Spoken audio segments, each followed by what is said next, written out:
இயக்குனர் பார்த்திபன் கிட்ட வந்து தளபதியோட அரசியல் செயல்பாடு வந்து எப்படி இருக்குது அப்படிங்கிற மாதிரி கேட்டிருக்காங்க. அதுக்கு பார்த்திபன் என்ன சொல்லியிருக்காரு அப்படின்னா, நான் எல்லாத்தையுமே பாசிட்டிவாக தான் பார்ப்பேன். முக்கியமாக பார்த்தீங்க அப்படின்னா தளபதி விஜய் அவர்களுக்கு அரசியலுக்கு வரணுங்கிற அவசியமே கிடையாது. ஏன்னா வந்து அவர் வந்து கொடி கட்டி பறந்துட்டு இருக்காரு.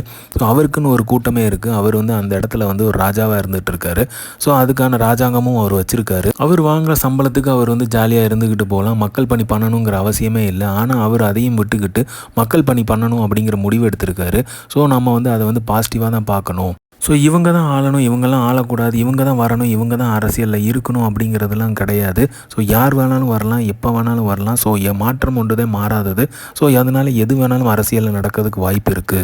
இப்போ விஜய் அவர்கள் பண்ணுறத வந்து தமிழ் சினிமாவில் வந்து இதுக்கு முன்னாடி இருந்த நடிகர்கள் எல்லாருமே வந்து அரசியலில் வந்து பண்ணியிருக்காங்க. ஆனால் பண்ணதோடு அவங்க வந்து கொஞ்சம் நல்ல பின் வாங்கிடுவாங்க. ஸோ அதே மாதிரி தான் தளபதி விஜயும் இப்போ ஸ்டார்ட் பண்ணியிருக்காரு. ஸோ அதை வந்து எப்படி பண்ண போகிறாரு அப்படிங்கிறத நம்ம பொறுத்து இருந்தால் பார்க்கணும். ஸோ அதனால் வந்து தளபதி விஜய் அவர்கள் வந்து இதுலேயும் வந்து அப்படி பண்ணிக்கிட்டு கொஞ்சம் பின் வாங்கிடுவாரோ அப்படிங்கிற ஒரு சந்தேகமும் இருக்குது எனக்கு. பட் ஆனால் சந்தேகத்தை வந்து பூதாகரமாக ஆக்காமல் நம்ம வந்து தளபதி விஜய் அவர்கள் என்ன பண்ணுறாருங்கிறத நம்ம பொறுத்து இருந்து பார்ப்போம் அப்படிங்கிற மாதிரி சொல்லியிருக்காரு பார்த்திபன் அவர்கள்.